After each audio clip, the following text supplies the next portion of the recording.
Hi everyone, welcome back. In this video, we will solve O-Level Mathematics, Paper 2, Variant 1 for May-June 2019. So let's start with the first question here. So in 2017, Lauren had a monthly income of $1,800. How much was her total income in 2017? So total income for the year. So total income will be her monthly income, which is 1,800 multiplied by 12 months, because there are 12 months in a year. So this will give you her total income in 2017. So 1,800 multiplied by 12, it's $21,600. $21,600. Part B is from her monthly income of 1,800, Lauren paid the following. So rent, bills, food, travel, and clothes. Each month, Lauren saved the rest of her income. What percentage of the $1,800 did she save? So first we need to find the amount of money in dollars that she saved. So amount saved will be 1,800, which is her salary, minus all of her expenditure. So minus 500, minus 250, 120, 240, and 70. So let's do that here. 500, 250, 120, 240, and 70. So this is $620 that she saves every month. So now we can calculate the percentage saved. So percentage saved will be 620, which is the amount saved, divided by the total amount, the total salary, because we're calculating the percentage of her monthly salary that she saves. So monthly salary is 1,800 and then multiplied by 100. 620 divided by 1,800 and then multiplied by 100. So this is 34.4% up till three significant figures.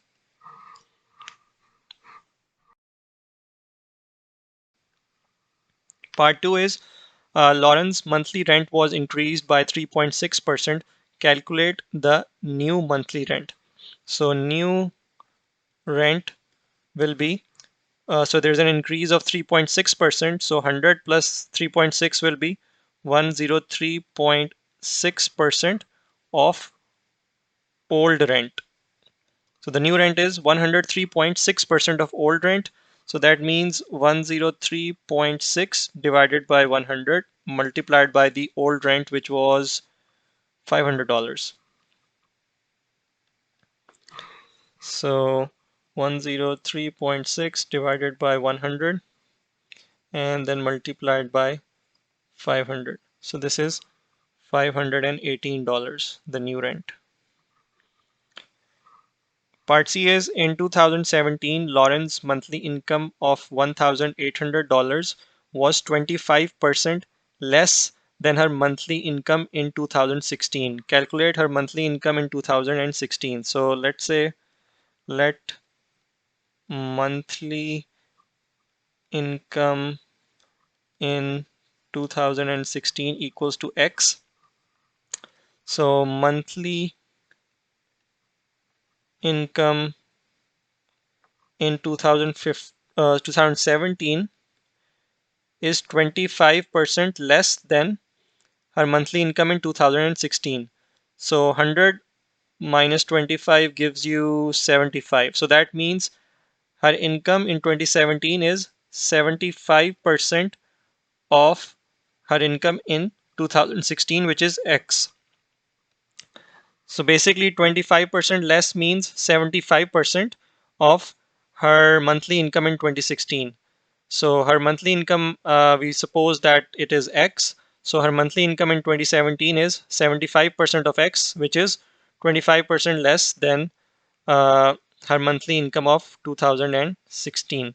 So we know that her monthly income in 2017 is 1,800. So 1,800 equals to 75% of X, which means 75 over 100 into X. So X will be, if I take these two to the other side, I will multiply 100 in the numerator, so 1800 multiplied by 100 and then divided by 75. So X is 2400. So her monthly income in 2016 was 2400, and then there was a 25% decrease in her monthly income in 2017, and her dollar amount was $1,800, which was the monthly income in 2017. Question number 2 is 10 boys ran in a 100-meter race and a 200-meter race. The table shows the results. The table shows their times in seconds. So you have time for the 100-meter race and time for the 200-meter race. Complete the scatter diagram. The first 5 points have been plotted for you. So these 5 are plotted in this graph here. So we have to plot these 5. So the first one is 14.7 and 32.5. So on the x-axis you have the 100 meter, and on y-axis you have 200 meters. So 14.7 on the x-axis will be, so each small block here represents 0.1. So 14.7 will be this, and then I have to go up till 32.5. So 32 is this, and then here each small block is 0.2. So 14.5 is this in the middle, 32.2, 32.4. So 32.5 will be in the middle of this small block, and then 14.7 is here. So 2 towards the right of 14.5 you get 14.7, and in the middle vertically of this small block you have 32.5.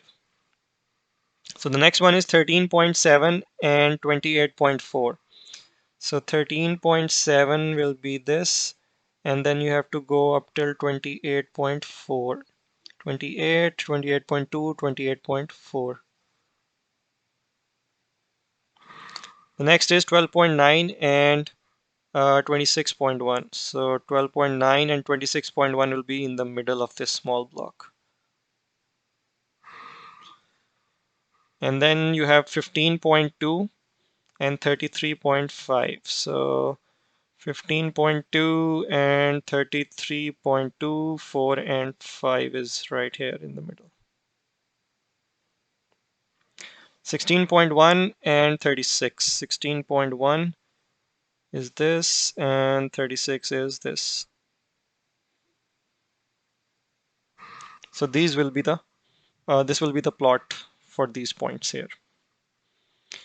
The next part is what type of correlation is shown in the scatter diagram. So if you increase the values on the x-axis, your y values go up as well. So as you move towards the right, the points move up.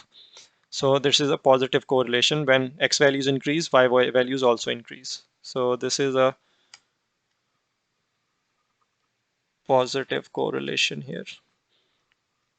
The next part is draw a line of best fit. So let's see how we can draw a line of best fit through these points. So if I go through these two and like this, I will have 3 points and then fourth one here. So let's see. Let me draw this and see what do we get here.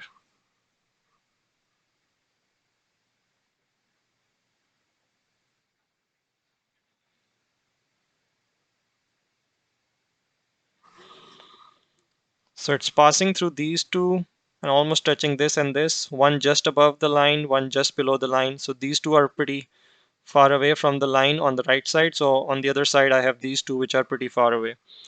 So this looks like a good line of best fit. Part D is another boy recorded a time of 27.5 seconds in the 200-meter race. Use your graph to estimate the time it would take him to run 100 meters. So we are given the time for 200 meters is 27.5. So if we look at the axis here, 27.5 is almost here. So if I draw a straight line and see where it intersects the curve, sorry, my line of best fit, it's at this point. So this is my time for 200 meters. Now to find the time for 100 meters, I will draw a vertical line straight down and see what value I get on the x-axis. So on x-axis, this is 13, 13.1, 2, and 3. So 13.3. So the time, the estimate for the time it would take for this boy to run 100 meters is 13.3 seconds.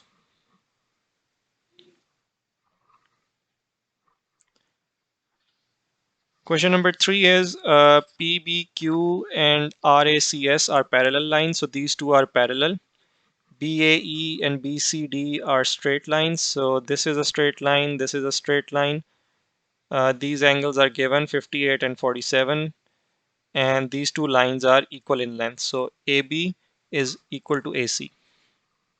The first part is calculate angle BAC, giving reasons for each step in your working. So BAC is this angle here that we need to calculate.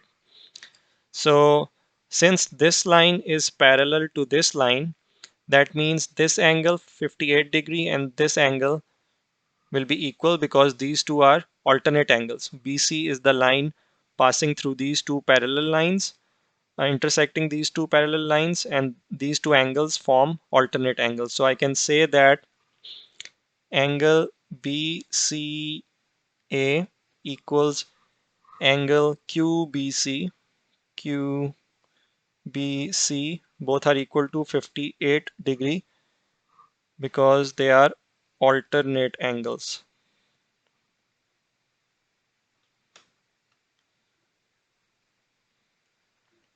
So now we have established that this angle is 58 degrees. Now if this angle is 58, this angle is also 58 because AB and AC are equal in length. So triangle ABC is an isosceles triangle. So this will be 58 degree as well. So we can say that angle ABC equals to angle BCA. And again, these two are 58 degrees because triangle ABC is isosceles.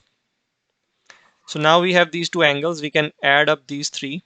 So BAC plus this 58 and this 58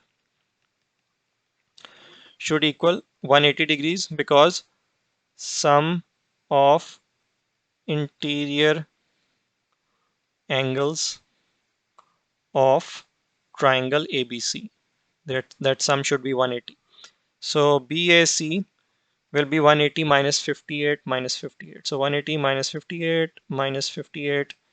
So angle BAC will be 64 degrees. So this angle here is 64.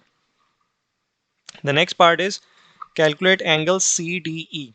So CDE is this. Now if you look at this big triangle BED, so let me draw it outside here. So this is triangle BED.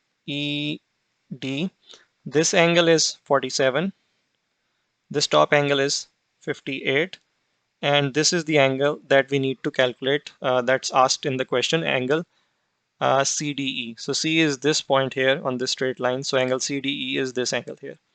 So we can add these three angles and they should sum up to 180 degrees. So CDE plus 47 plus 58 should equal 180 degree.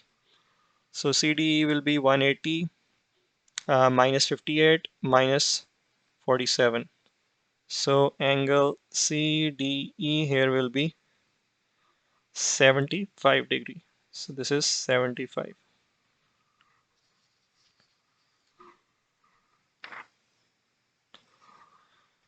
Part B is the shaded region M shows part of a regular pentagon and the shaded region N shows part of a regular octagon. Calculate X. So you have to find this angle X. So this is a regular pentagon M. So that means this angle, and the other three angles that make up this pentagon. So if I draw this pentagon, it will be 1, 2, 3, 4, no. 1, 2, 3,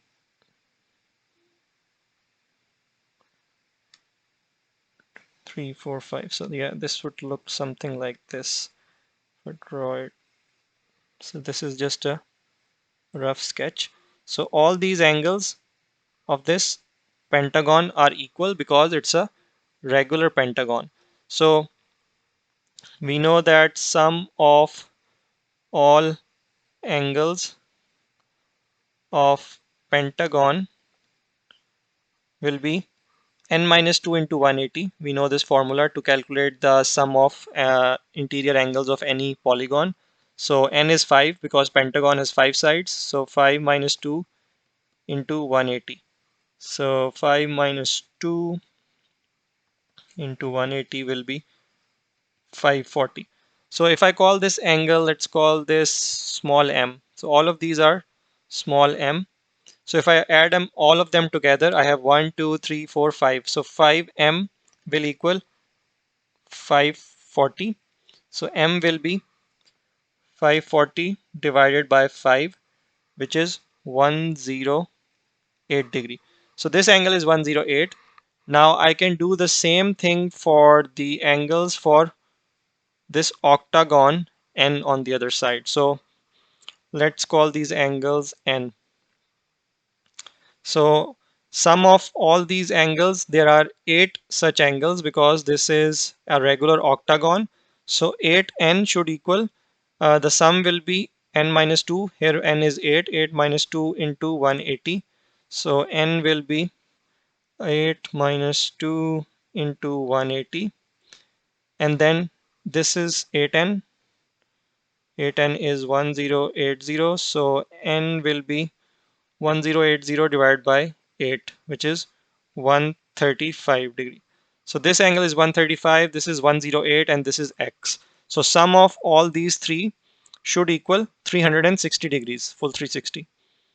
So let me add them here. So x plus angle m, which is 108, plus this angle 135 should equal 360 degrees. So 108 plus 135. 243, and then 360 minus 243 will be 117. So your angle x is 117 degrees, 117.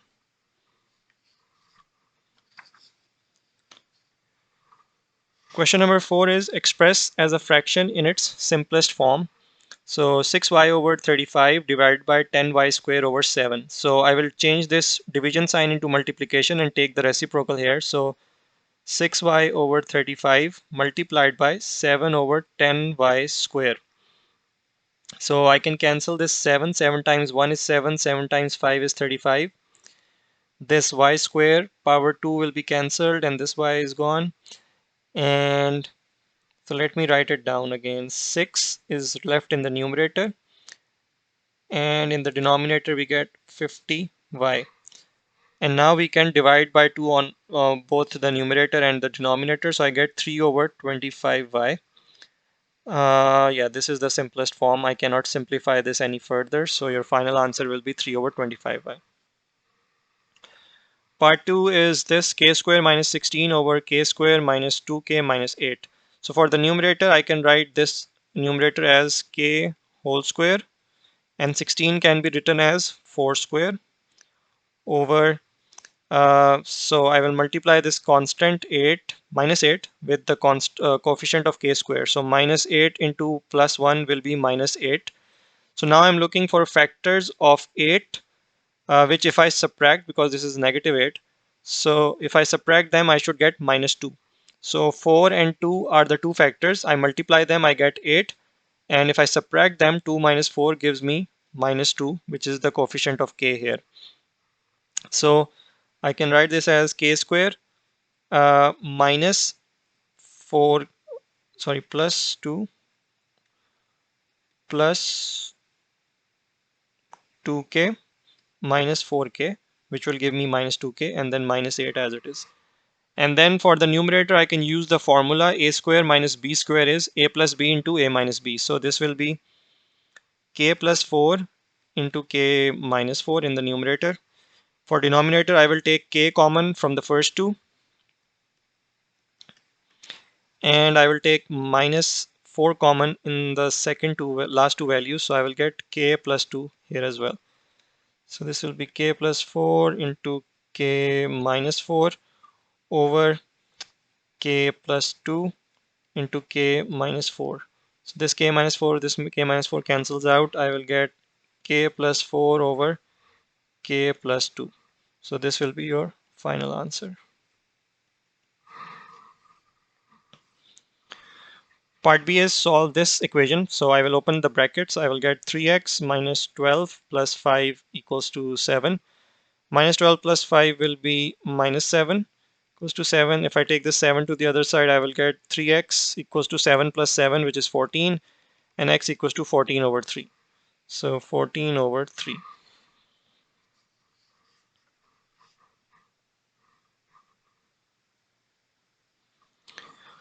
Part C is solve this quadratic equation, show all your working and give your answers correct to 2 decimal place. So I can use the quadratic formula here. So my value for t will be minus b. So this will be minus 5 plus minus square root of b square, which is 5 square, minus 4ac. A is 3, c is minus 4, over 2 times a is 3 here. So let's calculate the value inside the square root. 5 square is 25 minus 4 into 3 into minus 4.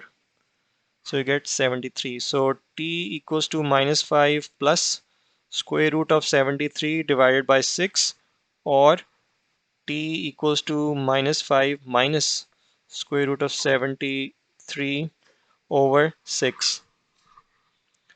And then if I take the square root here, so square root of 73 is this, and then you subtract 5 from this, and then divided by 6. So your value here t equals to 0.591, and this one we can calculate as well. Minus 5 minus square root of 73, and then this divided by 6 equals to minus 2.257.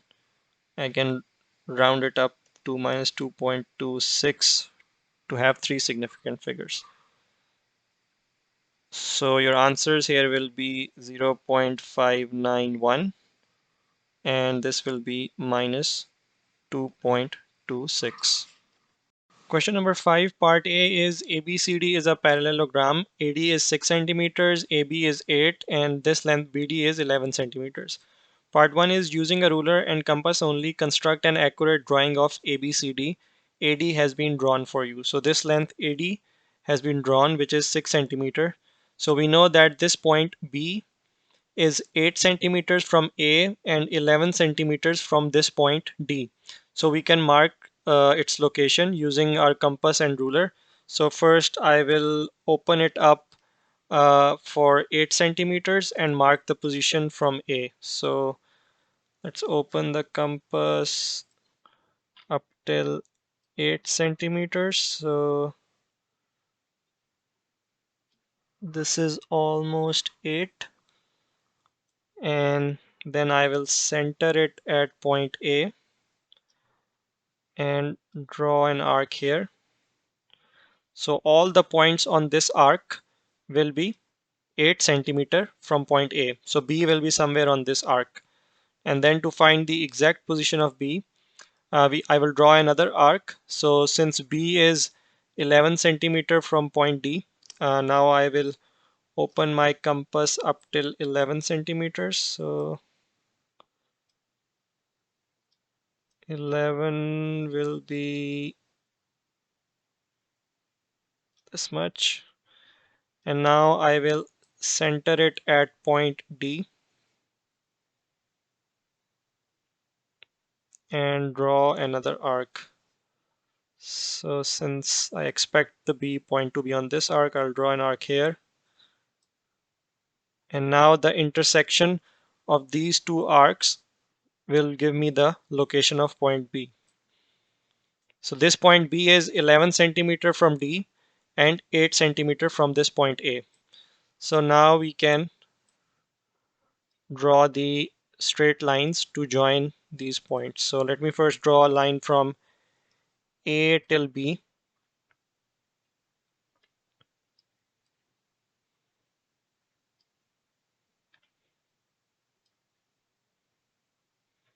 So this will be my length AB, and then from A till point, sorry, D, from D to B.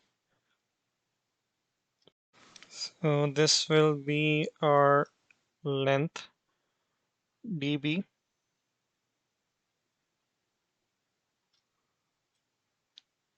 which is 11.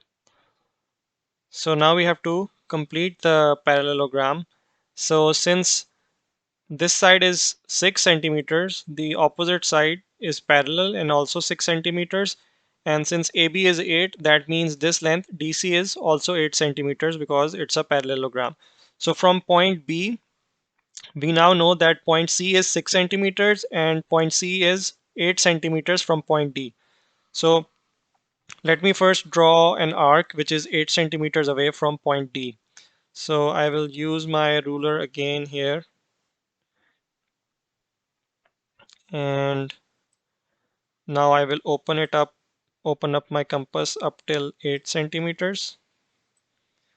So it will be this much. And then I will center the compass on point D again, and then draw an arc. So this will be the locus of points that are 8 centimeter from point D. Now I need to draw another arc which is 6 centimeter from B, and then the intersection of those two arcs will give me the position of point C. So let me open it up now up till 6 centimeters, which is this. And now I will position my compass on point B here, and then draw an arc here. So now this intersection gives me the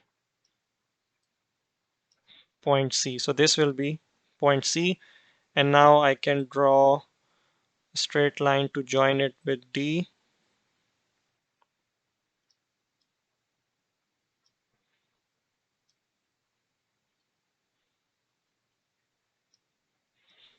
And then I can also draw a straight line to join it with B as well. So let me align the ruler.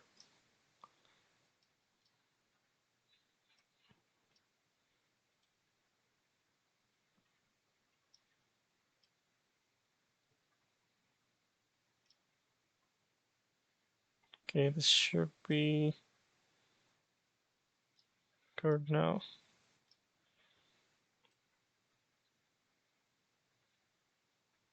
So this is how you will get the complete parallelogram A, B, C, and D. So this length is 6, this is 8, this is also 6, this is also 8. AD is parallel to BC, AB is parallel to DC, and this length DBD given here is 11 centimeters. So now so the first part is measure the angle DAB. So to measure the angle DAB, which is this angle here, I will use my protractor and center it at point A here. And then my 0 will be here. So this is almost 100, 101, 102 degrees. So your answer for this angle is angle DAB is 102. So angle DAB will be 102 degree. So this parallelogram is an overlay on this paper. That's why you see the diagram moving with it. So the next part is E is the point on BD such that AE is the shortest distance from A to BD. Calculate, draw and measure AE. So let me go back here. So E is some point on this line BD such that the distance of A from that point E, which is on this line, is the shortest. So that means uh, the line that will join this point A to this point E, which is on BD, will make a 90-degree angle.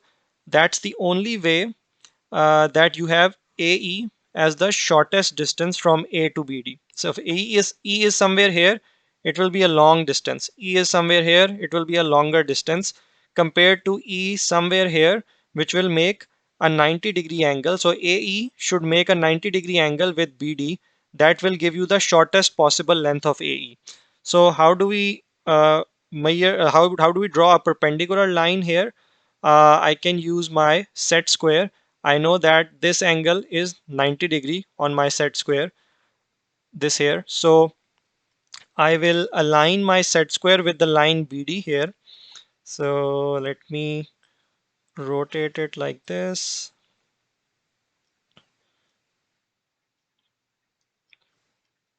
Okay, now you can see that it's aligned with the line BD. So anywhere I draw a line along this side of my set square, it will make a 90-degree angle with the line BD.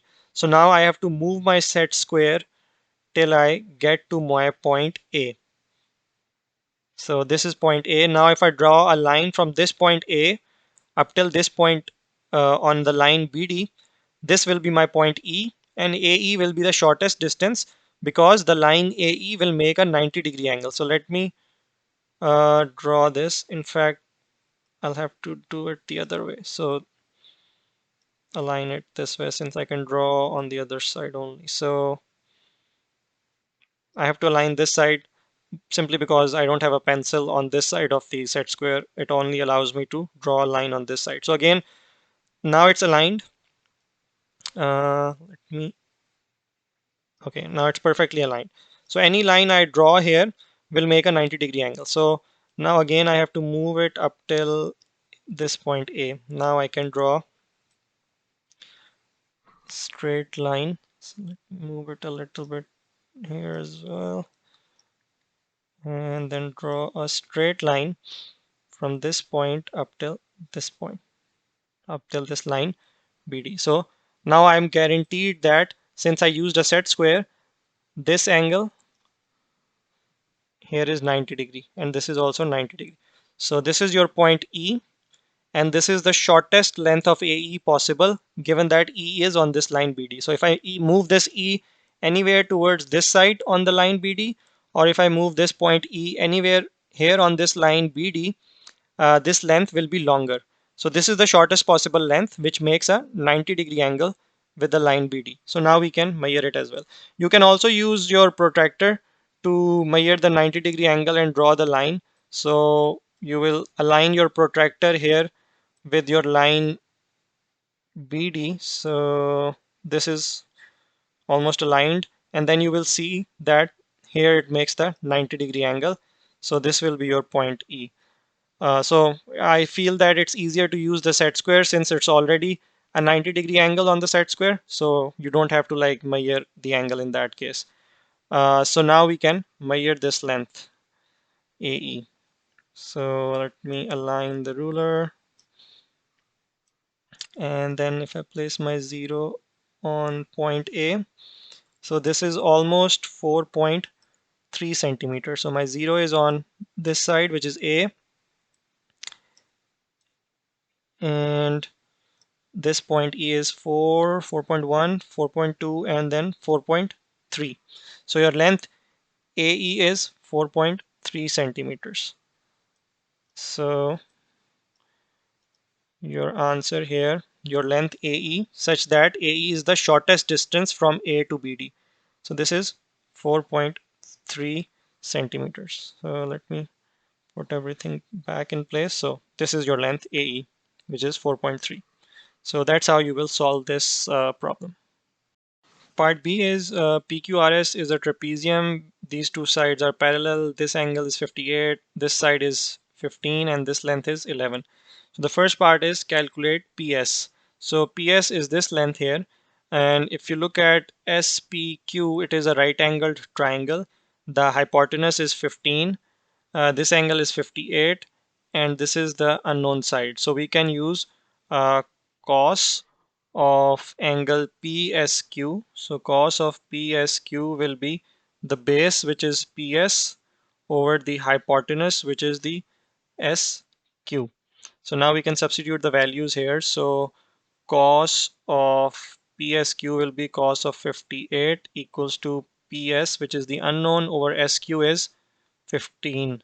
So cos 58, and then PS will be this. If I take this to the other side, it will be multiplied by 15. So this gives you PS equals to 7.95 centimeters up till three significant figures. So I rounded this up to 7.95. So this will be 7.95. The next part is calculate the obtuse angle SRQ. So SRQ is this angle, and this, by even if I look at it, it looks like an obtuse angle because it's greater than 90 and less than 180. So there are two ways to solve this. I will show you both. So the first method is I will basically try to, if I extend this line here, and if I calculate this angle, let's call this X. And then if I'm able to calculate this angle X, my obtuse angle SRQ will be 180 minus X. So since this is a trapezium, and I've found out that this side is 7.95, so this perpendicular height of the trapezium is 7.95. So that means if I draw a vertical line which also makes a 90-degree angle here, this height will also be 7.95. Now if I look at this triangle here, I know two sides and I need to calculate this angle X. So I know the perpendicular height, I know the hypotenuse, so I can use sine of X will be this perpendicular height, which is 7.95, over this hypotenuse, which is 11. So 7.95 divided by 11, and sine inverse of this will give you 46.3. So X is 46.3 degrees. So obtuse SRQ angle will be, so this is 46.3 and this is the angle that we are calculating. So this will be 180 minus 46.3. So 180 minus 46.3 is 133.7 degrees. So this angle here is 133.7 degrees. There is another way that you can also find this angle. So since we know that this is 90 degrees and these two sides are parallel, so this is also 90 degrees because it's a trapezium. It's a vertical height of the trapezium. These two sides are parallel. These two are interior angles. So this full angle PSR is also 90 because the sum of interior angles is 180 degree. So if this is 90, this much is 58. So I can calculate this angle here. This will be 90 minus 58. So this angle is 32 degrees. So now for triangle SRQ, I know this angle. I know this length of the side opposite is 11. This is the unknown angle that we need to calculate, and I know the side that is opposite to this angle is 15 centimeters. So I can use the sine rule here, which will give me sine of SRQ, sine of angle SRQ divided by the length opposite, which is SQ, which is 15, equals to sine of this angle, which is 32, sine of 32 degrees divided by the length opposite, which is 11. So from this we can find the angle SRQ. So this will be sine 32 divided by 11, and then multiplied by 15. If I take this 15 to the other side, so this will be multiplied by 15, and then if I take the sine inverse of this gives me SRQ, which is 46.3 degrees up till three significant figures. Now the question asks you to find the obtuse angle SRQ. So obtuse angle is between 90 and 180 degrees. So to find the obtuse angle, so obtuse SRQ will be 180 minus 46.3, which will give you the same answer, which is 133.7 degrees. Now why I did this? Because you know that if you look at the four quadrants, your sine value is positive in the first quadrant, your cos value is also positive, and your tan value is also positive in the first quadrant. So if you have an angle which is in the first quadrant somewhere here or here, if you take the sine, cos, or tan of that angle, you will get a positive value. In the second quadrant, you have only sine which is positive. In the third quadrant, you have cosine that is positive. And in the fourth quadrant, you have tan which is only positive. So when I take the sine inverse of, what did I take? The sine inverse of 0.7226, I get 46.3 degree. But since the question asks me to find the obtuse angle, I can easily subtract 180 from it and get 133.7. So 133.7 will be an angle somewhere here. So this will be 133.7 and 46.3 will be somewhere here. So this will be 46.3. Now if you take sine of 46.3, or if you take sine of 133.7, you will get the same answer 0.722, because sine is positive in both first and second quadrants. That's why the sine of 46.3 and sine of 133.7 gives you the same exact value. So that's why when you take sine inverse of 0.722, you get 46.3, but you know that your angle is greater than 90 and less than 180, so you look for the value in the second quadrant. So basically, if I draw a straight line, I calculated this angle to be 46.3. So on the other side, the obtuse angle will be 133.7 degrees, because this full angle is 180. So this is the second way to solve this. You can find the normal angle, and then to find the obtuse angle, you subtract the normal angle from 180 degrees to get the obtuse angle value. So this gives you the same answer as the other method as well. So you can use either of them. Both are okay. Question number 6, part A1 is solve the inequality. So I will divide by 3 on both sides, or in fact I can open up the bracket as well first. So let's open up the bracket. So 10, and this will be 3x plus 3 less than equal to 24. Now let's subtract 3 everywhere. So this will be 10 minus 3. This will be simply 3x less than equal to 24 minus 3. This will give me 7, 3x, and this will give me 21. Now if I divide by 3, so I get 7 by 3. 3x divided by 3 is simply x, less than equal to 21 divided by 3 is 7. So your answer here will be 7 by 3. So x is greater than 7 by 3 but less than equal to 7. Part 2 is state the number of integers x satisfying this inequality. So this is the same inequality that was in the first part, and you found that the x value is greater than 7 by 3 but less than equal to 7. So if I calculate 7 by 3, 7 divided by 3 is 2.33. So if I draw a number line here, so let's draw a number line.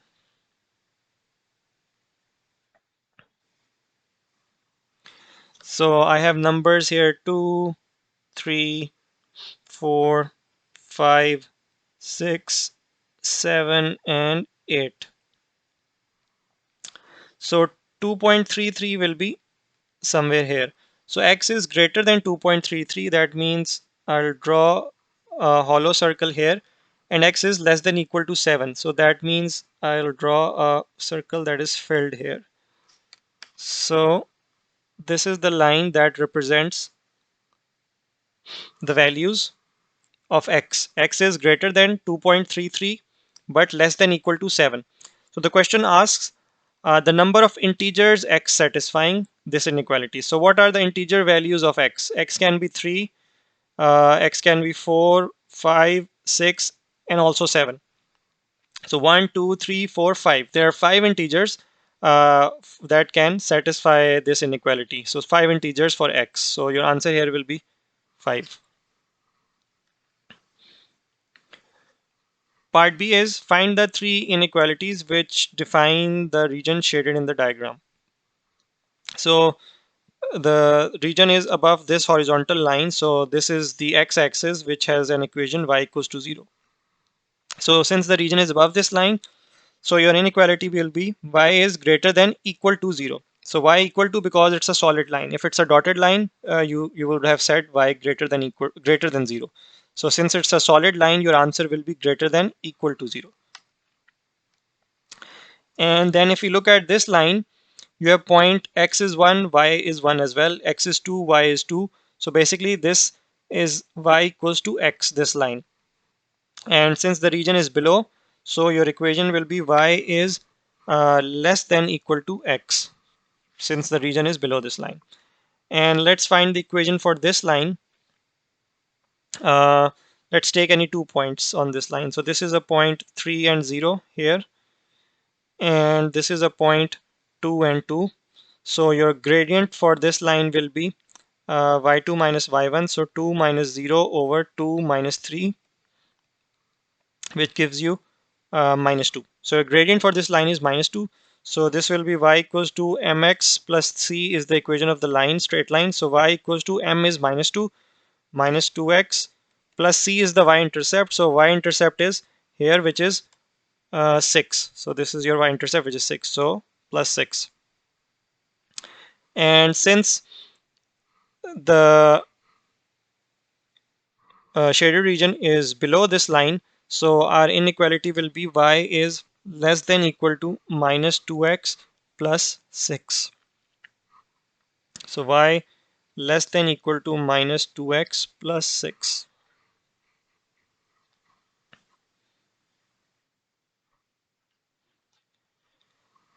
Question 7 is you're given f of x and g of x. First part is find f of 6. So I will simply substitute 6 here in place of x. This will be 30 minus 7, 23. So your answer here will be 23. The next part is find g inverse of x. So we say that let y equals to g of x. So this will give you, if I take g inverse on both sides, g inverse of y will be equal to x. So I'll use this later. So let's substitute the value of g of x here. Now I need to make x the subject of this equation. So if I take this 3 to the other side, 3y equals to x plus 4. And if I take this 4 here, so I will get x equals to 3y minus 4. So you have x equals to 3y minus 4. You know that x is g inverse of y. So g inverse of y is 3y minus 4. So g inverse of x will be simply 3x minus 4.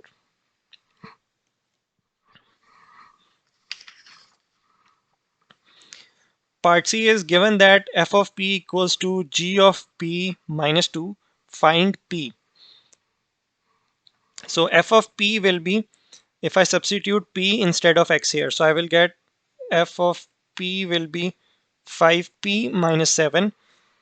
And g of p will be, if I substitute p here, so g of p will be p plus 4 over 3. So now let's substitute these values in this equation. So you have f of p, which is 5p minus 7 equals to g of p, which is this, p plus 4 over 3, and then minus 2.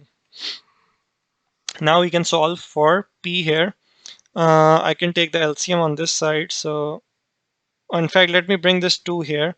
So minus 7 plus 2 will be minus 5. So this will be 5p minus 5 equals to p plus 4 over 3. If I bring this 3 here, I will get 15p minus 15 equals to p plus 4. So if I bring this p here and bring this 15 to this side, so p here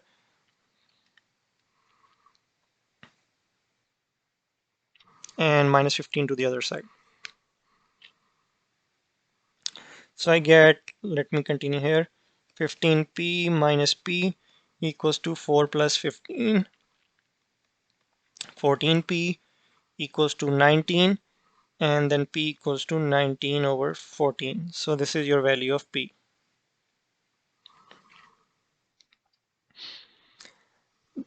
Part D is g of 5x minus 7 equals to ax plus b. Find a and b. So let's first find g of 5x minus 7.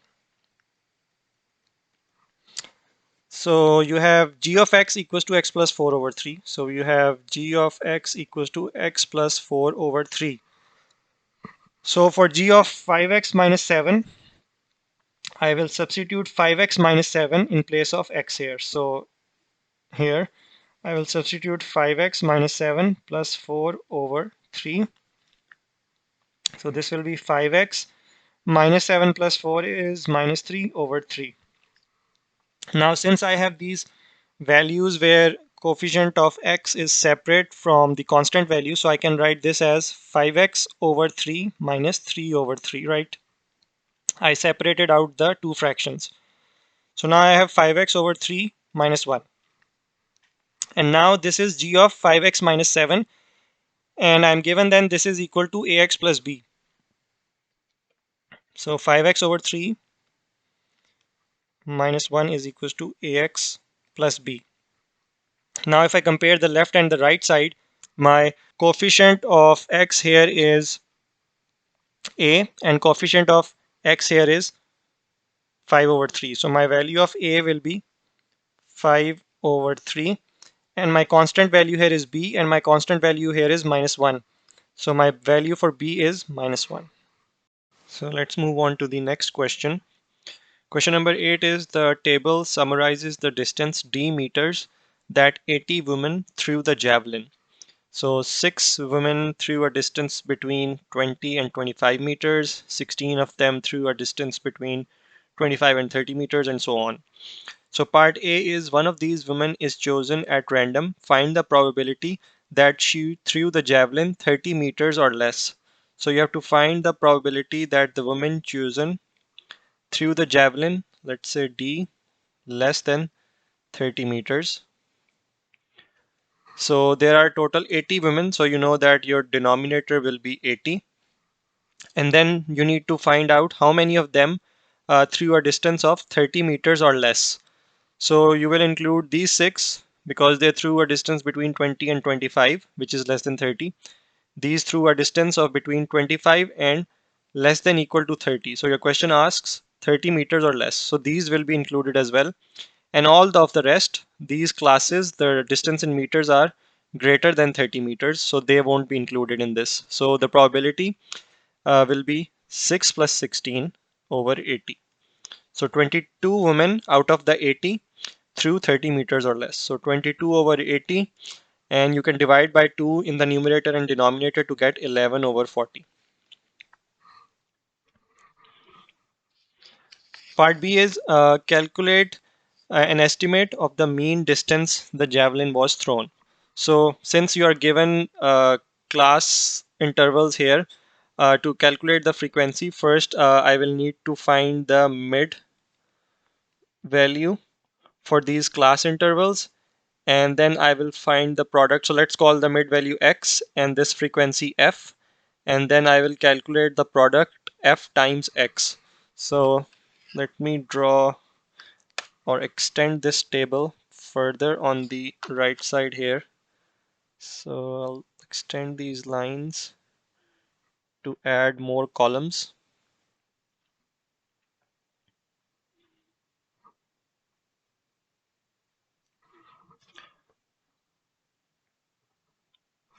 Okay, so the mid value here for this class interval 20 to 25 will be 20 plus 25, which is 45, and then 45 divided by 2 is 22.5, which is the mid value for this.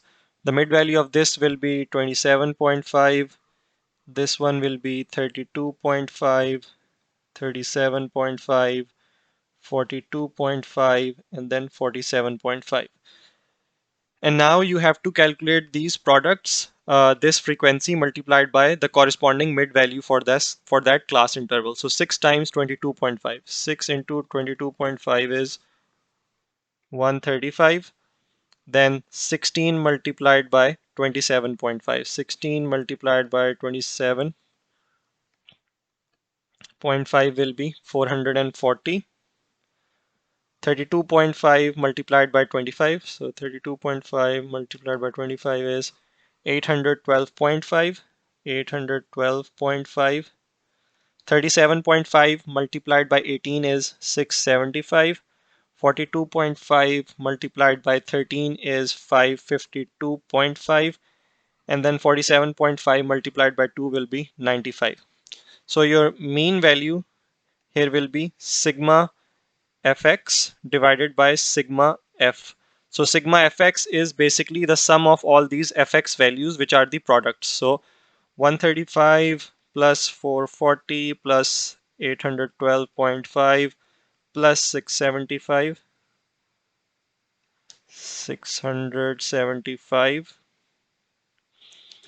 plus 552.5 and then plus 95.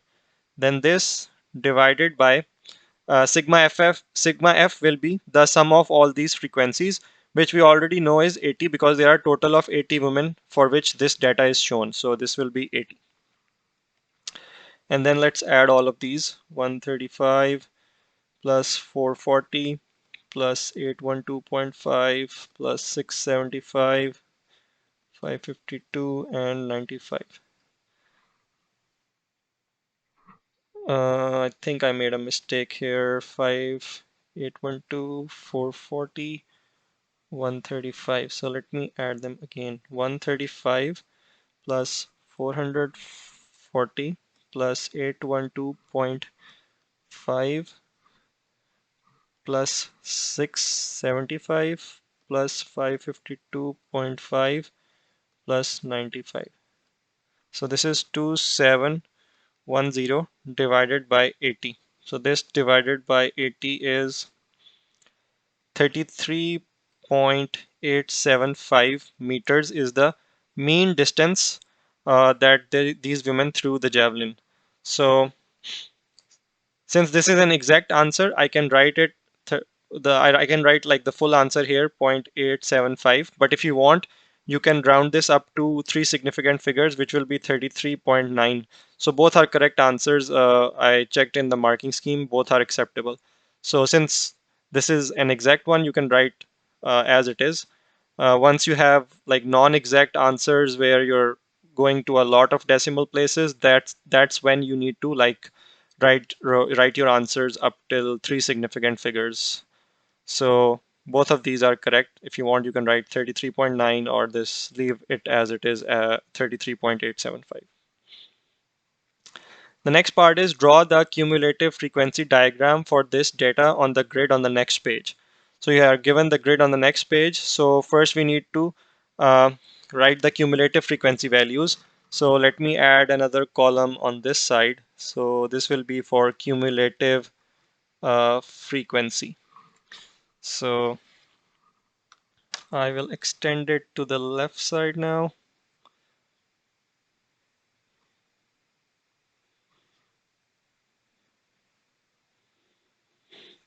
So cumulative frequency is basically the sum of all frequencies up till that point. So once you start here, you will have 6. Then you will add 16 to the previous cumulative frequency value, which will give you 22. Then 25 plus 22 will give you 47. 18 plus 47 will be 65. 13 plus 65 will be 78. And then this 2 plus 78 will be 80.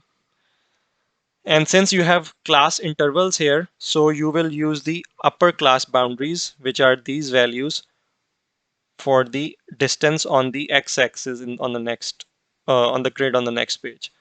So you won't use the mid values that we used to calculate the mean. You use the upper class boundary to plot the cumulative frequency curve. So on the next page, this is the grid given. You have distance on x-axis and cumulative frequency on the y-axis here. So let's plot the points. So your first point here is 25 distance, cumulative frequency is 6. So 25 is this and 6 will be this point here. The next value is 30 and 22.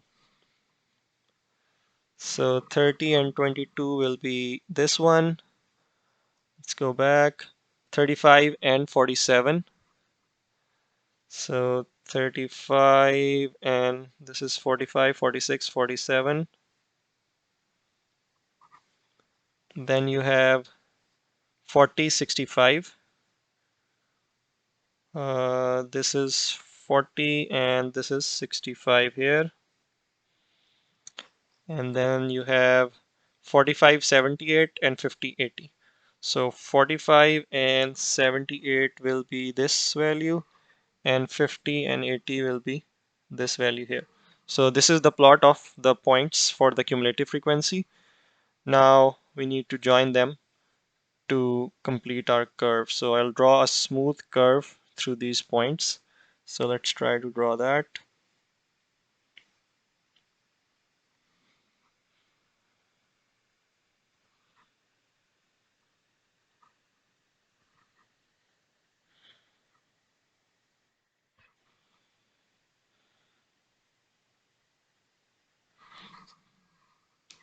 Messed up a little bit here, so let me try to smooth it out here.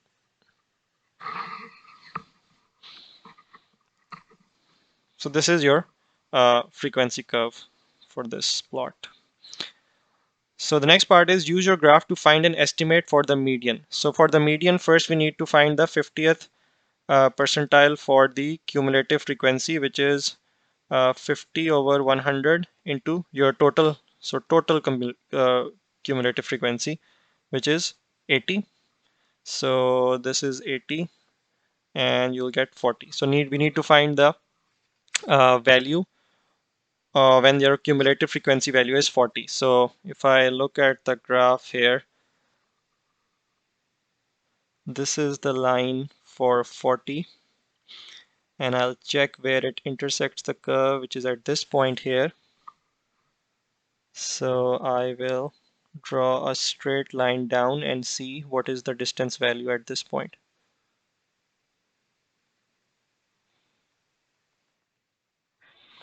So this is 30. So here two small blocks represent a change of 1. So this is 30, 31, 32, 33. So this is 33.5. So your median value here is 33.5 meters. The next part is find the interquartile range. So for this we need to find the upper quartile and the lower quartile first. So 25% of total frequency is 0.25 into 80, which is 20. This will give you lower quartile.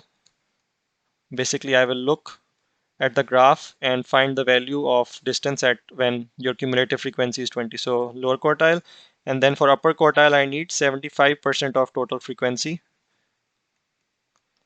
which will be 0.75 into 80, which is 60. This will give you upper quartile.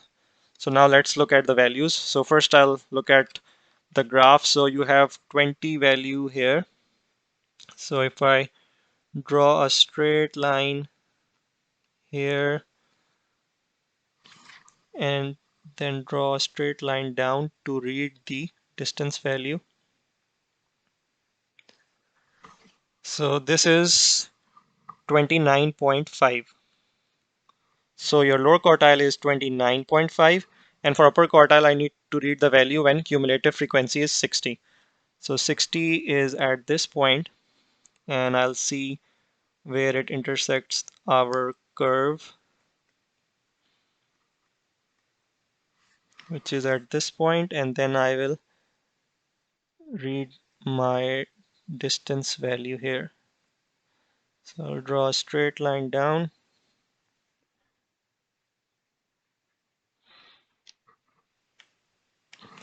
So this is 35, 36, 37, 38, and 38.5. So this value here is 38.5. So my upper quartile value is 38.5.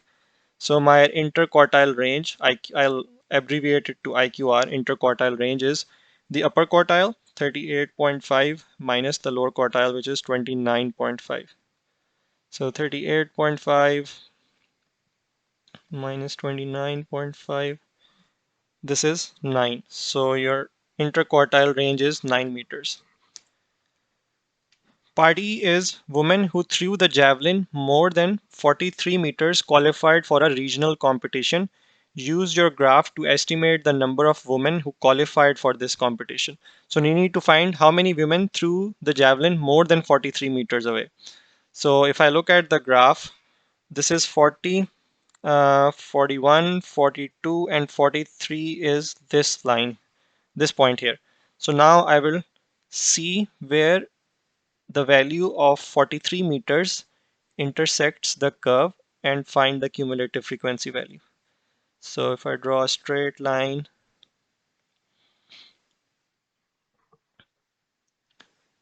it intersects the curve at this point, and then if I go left from here to read the cumulative frequency value,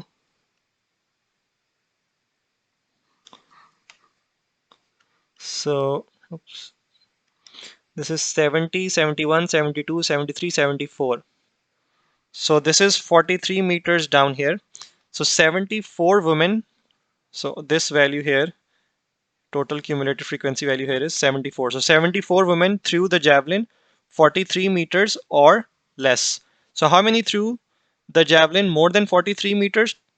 This many. This is the distance greater than 43 meters, and the number of women will be in this interval here, which is 6, 80 minus 74. So your number of women who qualified for the competition will be 6. You basically looked at the graph, you check the value of 43 meters has a cumulative frequency value of 74. So 74 women threw a javelin 43 meters or less. So to calculate how many threw the javelin 43 meters, more than 43 meters, you basically check the remaining number of women, which is 80 minus 74, which is in this region, in this class, which is 6. So 6 women who threw the javelin more than 43 meters will qualify for this regional competition. Question number 9 is in the diagram, vector PQ is 4P.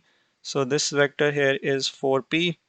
QR is 3Q. So this full vector QR is 3Q. PT is P plus 2Q. So this here is up till this point. From this point is P plus 2Q. QU is 2 by 3 of QR. So QU is 2 by 3 of this full size QR. So that means this is 2 parts, this is 1 parts, and this total is 3 parts. That's why QU, which is 2 parts over 2 by 3 of this full vector QR from this. And then you have PT, which is 2 by 3 of PS. So PT is this much, which is 2 parts, and this total is 3 parts. Let me draw it a little closer. So this total PS is 3 parts here. So PT is 2 out of the 3, 2 by 3 of this full vector PS. So that means this remaining ST will be 1 part. So the first question, so first part is express as simply as possible in terms of P and or Q, the vector PS. So this vector PS. So we know that PT is P plus 2Q. Up till this point, we have to find this vector PS. So we can use this equation. If I make PS the subject of this equation, I will take this 3 in the numerator on the other side and bring this 2 down. So this will give me PS equals to 3 over 2 times PT. And your given PT is this P plus 2Q. So this will be 3 over 2 P plus 2Q. So this will be your vector PS, 3 over 2 into P plus 2Q. The next vector is SR. So SR is this vector. I know this vector PS, I know PQ, and I'm also given QR. QR is 3Q. So QR is from this point up till this point is 3Q. So using the head to tail rule, I can write SR as SP plus PQ plus QR. So SP will be simply minus PS. I know PS. If I multiply it by negative sign, I will get the opposite direction, which is SP. So this will become, SP will be minus 3 by 2 into P plus 2Q plus PQ is 4P plus QR is this 3Q. Now if I open up this bracket, I will get minus 3 by 2P. This 2 will cancel out with this 2, so I'll get minus 3Q plus 4P plus 3Q. Minus 3Q plus 3Q will be 0, so I will be left with minus 3 by 2P plus 4P. Let's continue here. If I take the LCM, this will be minus 3P as it is. This will be multiplied by 2, so this will become plus 8P. So this is 8P minus 3P, which is 5 by 2P, which is 2.5. 5 divided by 2 will be 2.5P. So this answer here will be 2.5P. This will be your SR vector, 2.5P. So let's move on to the next part.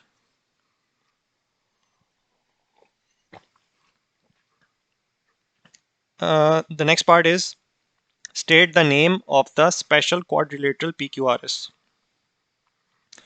So if you look at this quadrilateral PQRS, these two sides are parallel because I can write PQ or an SR as a multiple of each other. So if I take this ratio, let's take PQ over SR. What is PQ? PQ is 4P. SR is 2.5P. So I can write this as 4 divided by 2.5, 1.6. So this gives me PQ over SR equals to 1.6P. And if I take this SR to the other side, this will become 1.6. Sorry, this P and P will cancel out. So this will be simply 1.6, the ratio. So this will be 1.6 times SR. So I can write the vector PQ as a multiple of SR. If I multiply SR by 1.6, I will get the value of PQ, which you can double check as well. So if I have 1.6 multiplied by SR is 2.5P. So this will give you 4. So 4P will be your vector PQ, which is given here as 4P. So since I can write PQ and as a multiple of SR, that means you have studied this. When you can write one vector as a multiple of another, that means they are parallel to each other. So that means this PQ and SR are parallel, and these two don't look parallel. QIR and PS, they don't look parallel, so we don't need to show anything. So what is a quadrilateral which has one pair of parallel sides? That's a trapezium. So this will be our trapezium because PQ vector is parallel to SR, as we have shown PQ is a multiple of SR. So you have to write the reason as well why they are parallel. So this is parallel. PQ is parallel to SR as PQ is a multiple of SR. If you multiply SR by 1.6, you get the vector PQ. So that's why they are parallel. So this would be a trapezium. The next part is find in its simplest form the ratio, the magnitude of PQ and magnitude of SR. So PQ ratio SR magnitude. So PQ is 4P. So this will simply be 4 square plus you have the other direct vector is Q, but there is no Q component here. So you only have 4P. So this will be 4 square plus 0 square under root. For SR, SR is 2.5P. So this will be 2.5 square plus there is no Q component. So this will be 0 square whole under root. So this will be 16 under root, which is 4. And this will be 2.5 square and then under root, this will be 2.5. So since we are looking for a ratio, I will multiply both sides with 2 so that I can remove this decimal. So this will be 4 2s are 8 and 2.5 times 2 is 5. So your ratio here is 8 ratio 5.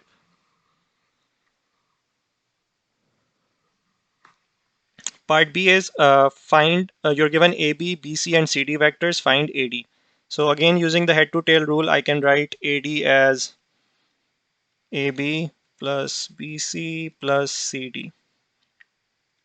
So AB is 3 2 plus BC is 6 2 6 minus 2 plus CD is minus 7 minus 3. So 6 plus 3 is 9, 9 minus 7 is 2. 2 minus 2 0, 0 minus 3 will give you minus 3.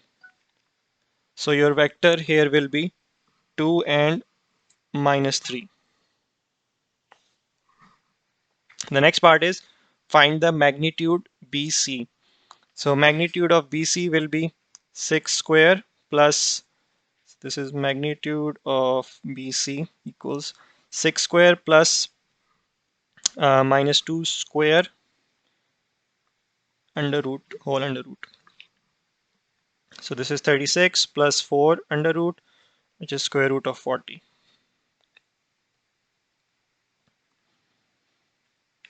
So this is 6.32 up till 3 significant figures. So the magnitude of BC is 6.32.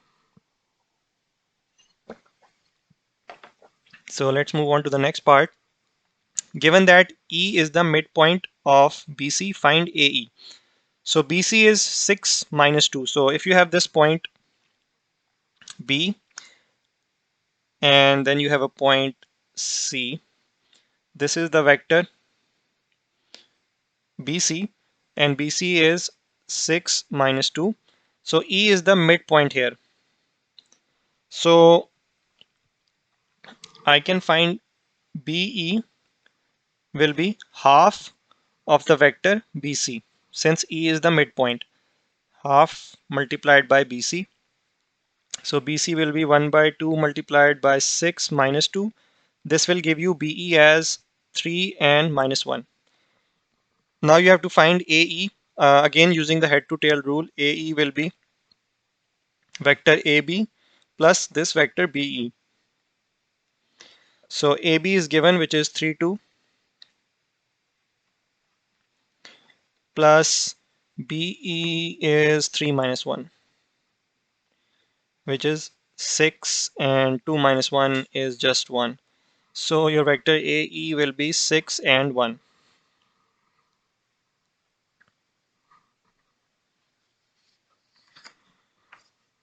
Question number 10 is the diagram shows a triangular prism. All lengths are in centimeters. Show that the volume V centimeter cube of the prism is given by this. So to find the volume of this prism, I can take this triangular side as the base. Then this length 20 becomes the height of my prism. So the volume of any solid is the base area multiplied by the height. So volume V here will be the area of this triangle multiplied by this side, which is 20. So to find the area of this triangle, I have this angle and the two sides that make up this angle. So I can use the formula for the area, which is 1 by 2 into the two sides, which is 8 minus x multiplied by this side, which is x multiplied by the sine of angle between them, sine of 30 degrees. So this will be this whole thing is the area of this triangle, and then I will multiply it with the height, which is 20. So which is multiplied here by 20. So let's calculate sine of 30 is 0.5, which is 1 by 2. So 1 by 2, if I multiply this x here, I will get 8x minus x square. So I multiplied this x with this bracket inside, and then sine 30 is 1 by 2 as well, 0.5 here, and then multiplied by 20. So this will be 8x minus x square. 1 by 2 multiplied by 1 by 2 is 1 by 4 into 20. It's 4 times 1, 4 times 5. So this will give me 5 into 8x square minus x square, which is 40 x square minus, sorry, so this was 8x minus x square.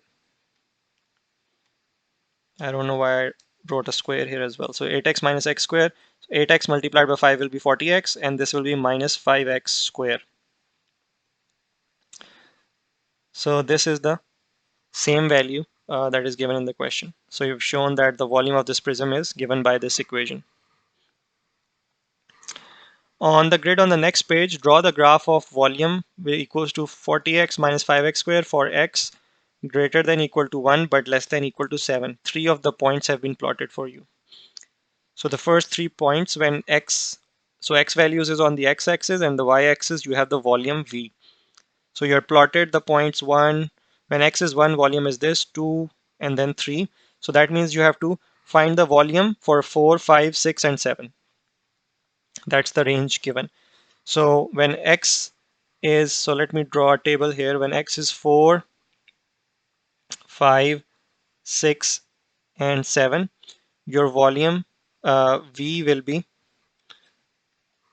let's quickly calculate that. So when x is 4, I will substitute x equals to 4 in this equation. So I will get 40 multiplied by 4 minus 5 into 4 square.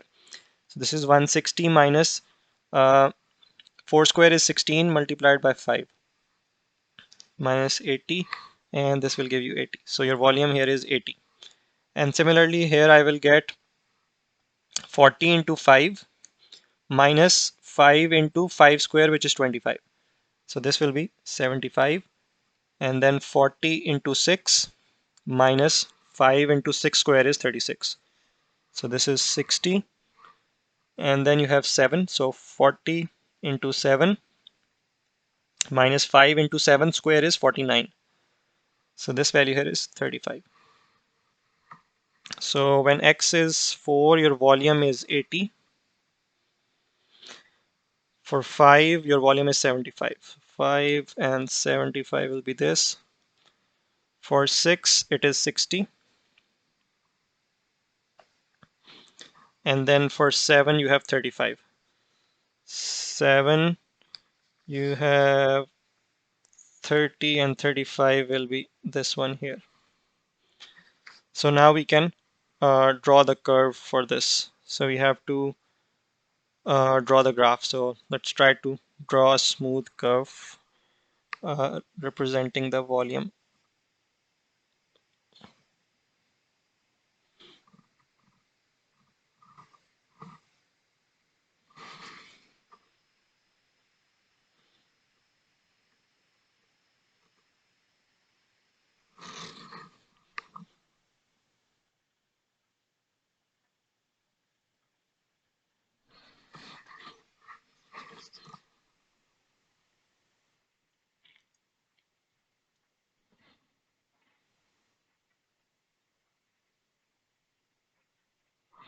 So this is how your curve for volume will look like. The next part is use your graph to find the possible values of x for one of these prisms with a volume of 50 centimeter cube. So when your volume is 50, what will be your value of x? So let me draw a line when volume is 50. So this is the line where volume is 50, and one of your x values is this, so it intersects, let's say in the middle here, and then it also intersects at this point.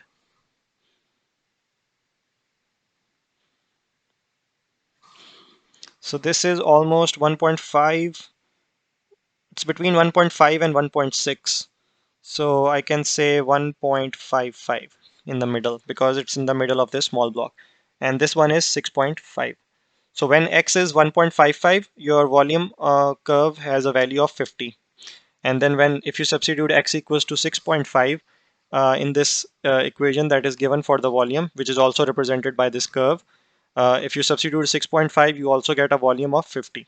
So the two values of x for which the volume of this prism could be 50 centimeter cube is 1.55 or 6.5. The next part is a cuboid has a length 4 centimeters, width 3 centimeters, and height x centimeter. By drawing a suitable line on your graph, find the value of x when the prism and the cuboid have the same volume. So let's first find the volume of this cuboid. Volume of cuboid is what? Length into width into height, which is 4 into 3 into x, or 12x.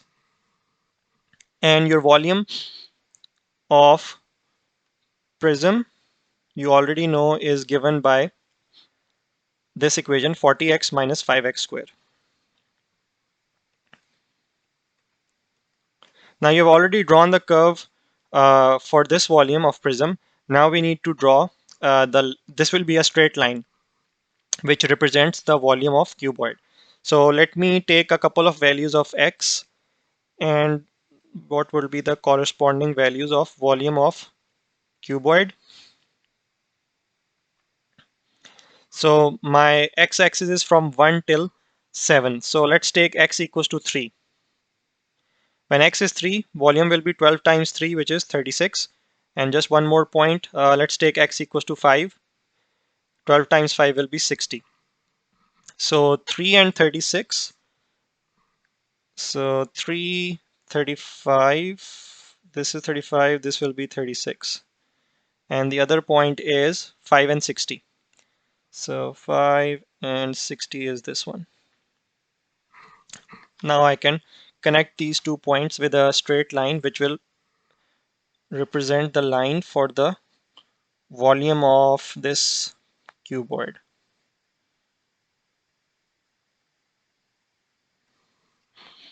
So this is equation volume equals to 12x for the cuboid.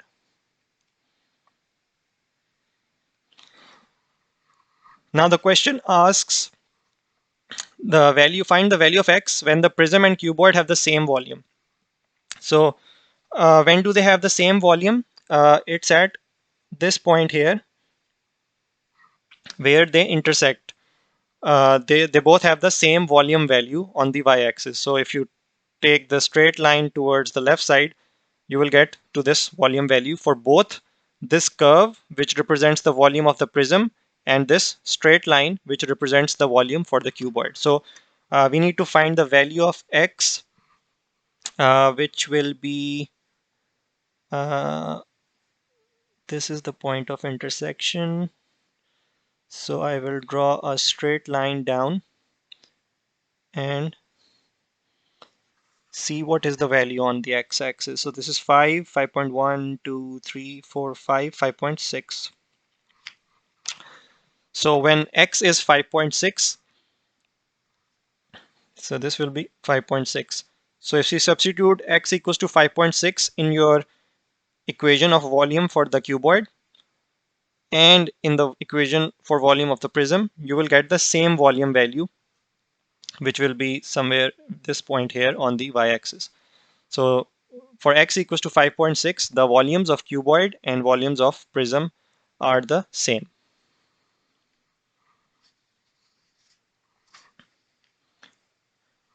Question number 11 is the diagram shows position of two ports A and B.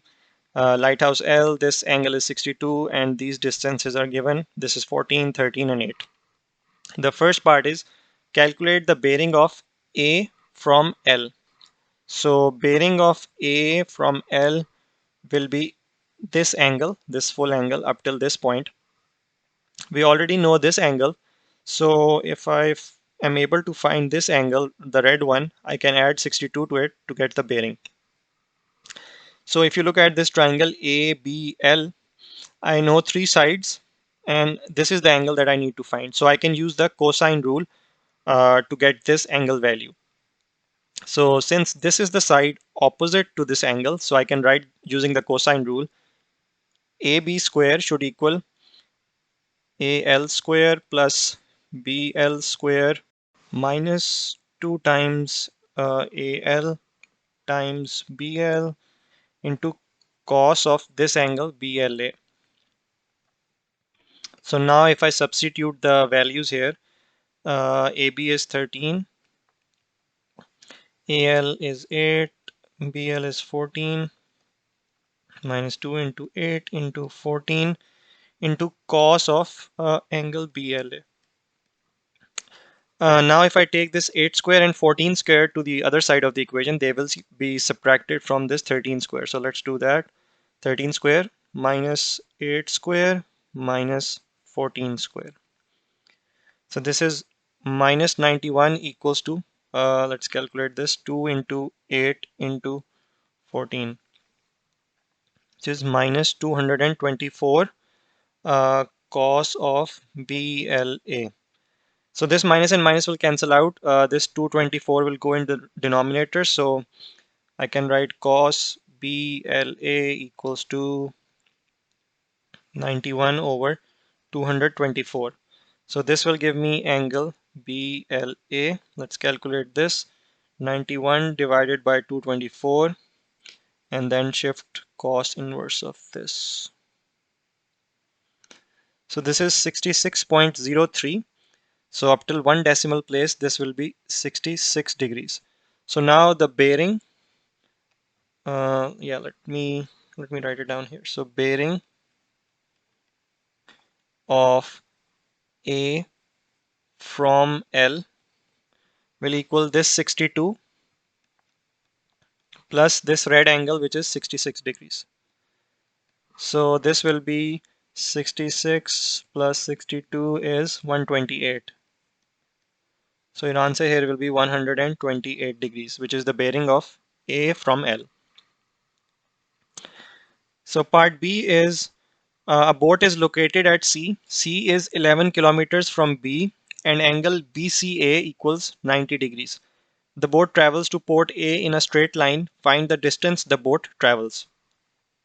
So we know that this point C is 11 kilometers away from this point B and the angle BCA is 90 degrees. So that means C will be east of A. And if I draw a straight line from B straight down south,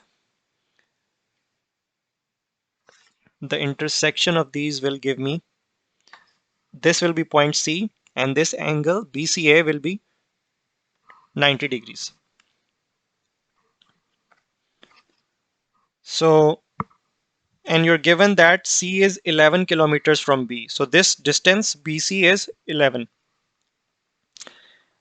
Find the distance the boat travels. So when it travels from, it is located at C and it travels to port A. So you basically need to find this length AC when the boat travels from this C to point C to port A. So if you look at this triangle ABC, it is a right angle triangle. You know the hypotenuse, you know the perpendicular. AC is basically the base. So using the Pythagoras theorem, we can easily find the length AC. So AB square, which is the hypotenuse, plus AC square and plus BC square. You will get this equation from using the Pythagoras theorem. So AB is 13, so this will be 13 square. AC is unknown, AC square plus BC is 11, so 11 square. So let's calculate AC from this. So 13 square, this 11 square will become negative, so minus 11 square.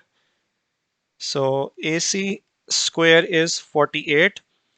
AC will be the square root of this, square root of 48, which is 6.93 up till three significant figures. So I can write it as 6.93 kilometers. So this is the distance, 6.93 kilometers, which the boat travels when it moves from point C to point A. 6.93 kilometers. The next part is the boat then travels in a straight line from port A to port B. It travels at an average speed of 3.75 kilometers per hour. Calculate the time taken for the boat to travel from A to B. Give your answer in hours and minutes. So time taken will be distance divided by speed. So your speed is 3.75 kilometers per hour. So 3.75, and the distance will be traveling from port A to port B in a straight line. So port A to port B will be this distance, which is 13 kilometers. So your distance here is 13. So 13 divided by 3.75. So this is 3.467 hours. So we need to convert this decimal part of hours into minutes. So you have 3 hours and 0.467 hours. So 0.467 multiplied by 60 will give us the minutes. So this is 28.02 minutes. We can write this up to, we can easily round it down to 28. So this will be 3 hours, and this when converted to minutes will give us 28 minutes. So your final answer will be, it will take 3 hours and 28 minutes for the boat to travel from port A to port B. So this was the last question for this paper. This is the end for paper 2 variant 1 for May June 2019.